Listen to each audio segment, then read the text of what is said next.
অনুশীলনী 15 এক নম্বৰ প্ৰশ্নত কৈছে তলৰ তালিকায় চাই x আৰু y ৰাশি দুটা ব্যস্ত সমানুপাতত আছে নে পৰীক্ষা কৰা।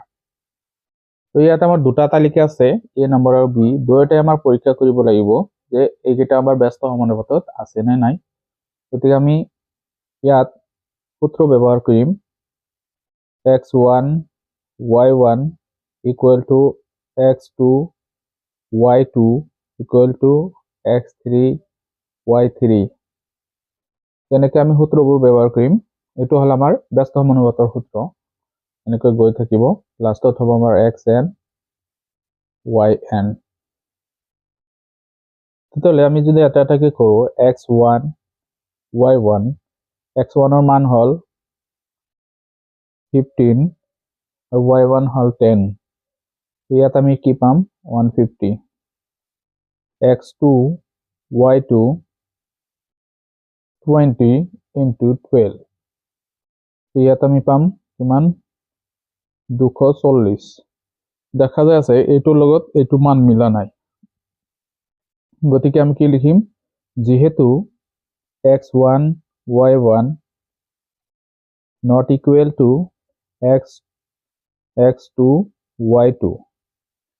এতেকে আমি কি লিখিম উক্ত তালিকাত থকা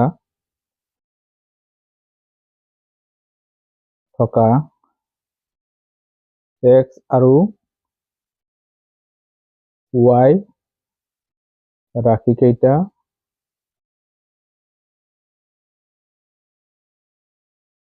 ব্যস্ত সমানুপাতত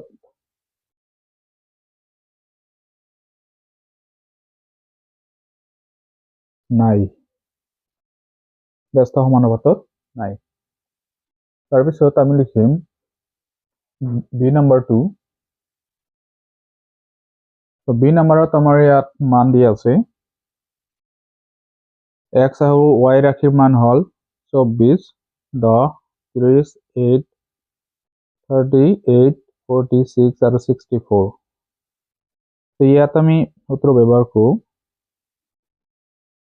x1 y1, আমি এই দুটাৰ মান উলিয়াম। তো x1 ৰ মান হ'ল 24 into 10 equal to আমি পাম 240। x2 y2, x2 মান হ'ল 30 আৰু y2 মান হ'ল 8। তো ইয়াত হ'ব 8 3 24 আৰু 0 এটা 240। তাৰপিছতটো x3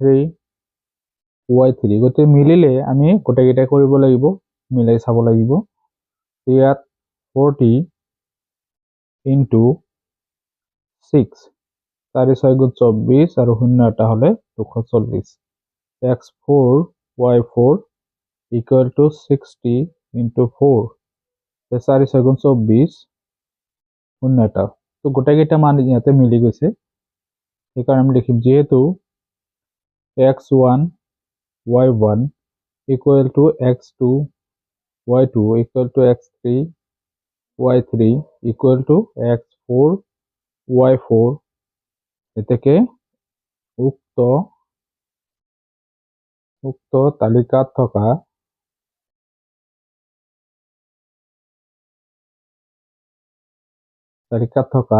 x আৰু y ৰাশি কেইটা ব্যস্ত সমানুপাতত আছে, আছে বুলি লিখিম এইটো। তো 2 নম্বৰ প্ৰশ্নত কৈছে যে x আৰু x y ব্যস্ত সমানুপাতিক হলে তলৰ তালিকা দুখন পূৰ কৰা। ইয়াত 1 নম্বৰ তালিকা a x আৰু y ৰাশি দিয়া আছে। x ৰ ৰাশি কেইটা হ'ল 184 dash 8 dash 8 dash 16 dash। গতিকে ইয়াত আমাৰ কি আছে খালি ঘৰবোৰ আছে, এইবোৰ পূৰণ কৰিব লাগে। তো ইয়াত আমি খালি ঘৰত x, এইটো হ'ব x1 x2 x3, এইটো হ'ব x4 আৰু এইটো হ'ব x5, এইকেইটাৰ মান নাই, আমি উলিয়াব লাগে। ইয়াত হ'ব y1 y2 হ'ব এইটো y3 এইকেইটা মান উলিয়াব লাগিব এতিয়া আমি যদি সূত্ৰ ব্যৱহাৰ কৰোঁ সূত্ৰটো হ'ল x1 y1 তাৰ লগত সমান সমান আমি এই ঘৰটো বহাম x2 y2 ইয়াত x1 ৰ মান হ'ল 1 আৰু y1 ৰ মান হ'ল 80 x2 ৰ মান হ'ল 4 into y2 ৰ মান y2 মান নাই এতিয়া 4 যদি এইফালে আহে হৰণ হ'ব গতিকে একলত 80 পূৰণ হ'লে 80 হ'ব আৰু তলত 4 হৰণ হ'ল এতিয়া y2 ইয়াতে থাকিব এতিয়া 4 ইয়াত হৰণ যাব কিমান বাৰ 20 বাৰ তেতিয়াহ'লে y2 ৰ মান আমি কিমান পালো 20 y2 equal to 20 তাৰপিছত আমি হেৰি ল'ম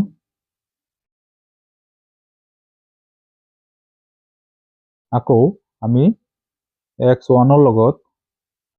y1 তাৰ লগত আমি 3 নম্বৰ যেটো ঘৰ আছে এটো কৰিম x3 y3 তো ইয়াত আমাৰ x1 হল 1 80 x3 মান হল 8 আৰু y3 মান নাই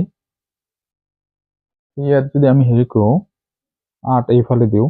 তেতিয়াহলে 80/8 হ'ব ইকুয়াল টু y3 হ'ব তো y3 মানটো আমি কিমান পাম 8 ইয়াতে 10 বাৰ হৰণ যাব গতিকে 10 হ'ব y3 মান আমি পালো তাৰপিছত আমাৰ কি উলিয়াব লাগে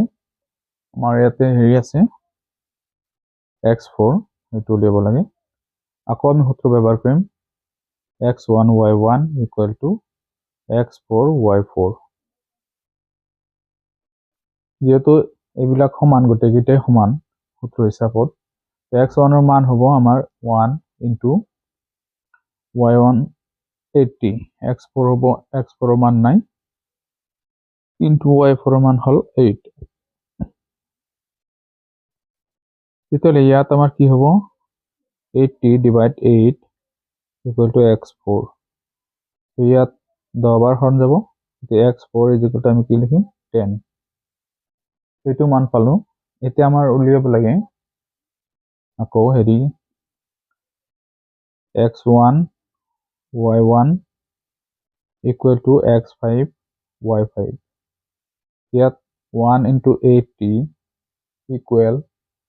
x5 ৰ মান নাই x5 into 16 তেতিয়াহ'লে এই 16 এইফালে আহিলে হ'ব হৰণ 16 তেতিয়াহ'লে আমি ইয়াতে যদি হেৰি কৰো ইয়াতে x5 থাকিব এইটো হৰণ যাব 5 বাৰ তো x5 ৰ মান পাম আমি 5 এই গোটেইকেইটা মান আমি পালো ইয়াতে কি মান আছিলে therefore y2 is equal to কিমান পাইছো y2 ৰ মান পাইছো 20 তাৰপিছত y3 ৰ মান পাইছো আমি y3 ৰ মান পালো আমি 10 তাৰপিছত হেৰিৰ মান পাইছো x4 তাৰ মান পাইছো আমি 10 x5 ৰ মান পাইছো আমি 5 এইকেইটা আছে খালি ঘৰ এতিয়া আমি বি নম্বৰটো কৰিম বি নম্বৰত এটো হল তালিকা x আৰু y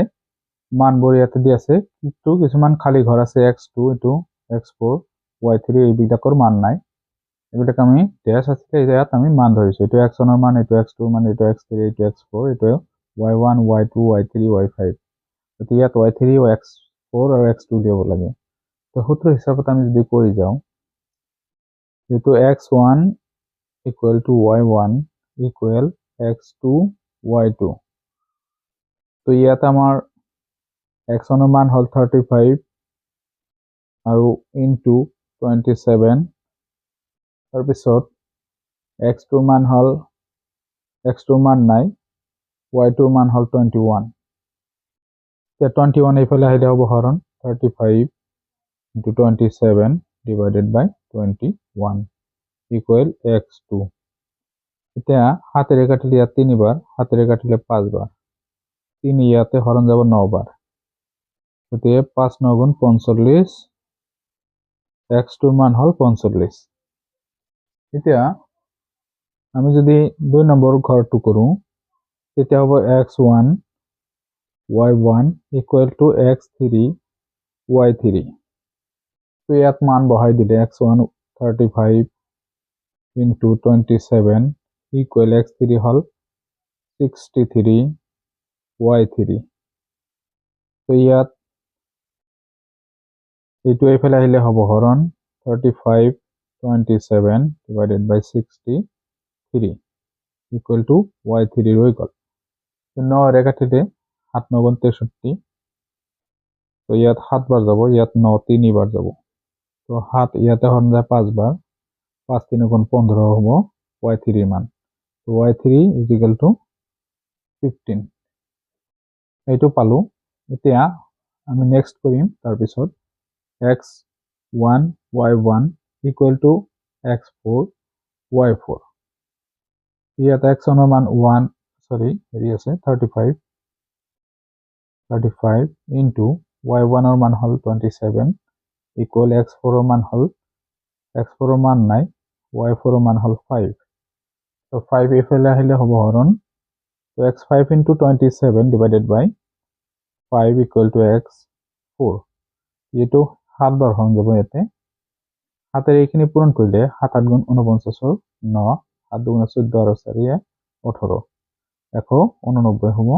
x4 এর মান ইয়াত আমি গোটেইকেইটা পালো x2 এর মান পাইছো আমি x2 এর মান হল 45 তাৰপিছত x4 এৰ মান পাইছো আমি হেৰি 189 y3 এর মান পাইছো আমি 15 গোটেইকেইটা মান এইকেইটা মান উলিয়াব দিছিলে গতিকে ভিডিওটো ইমানতে সামৰিছো প্লিজ চেনেলটো সাবস্ক্ৰাইব কৰি দিব লাইক কৰিব চেনেল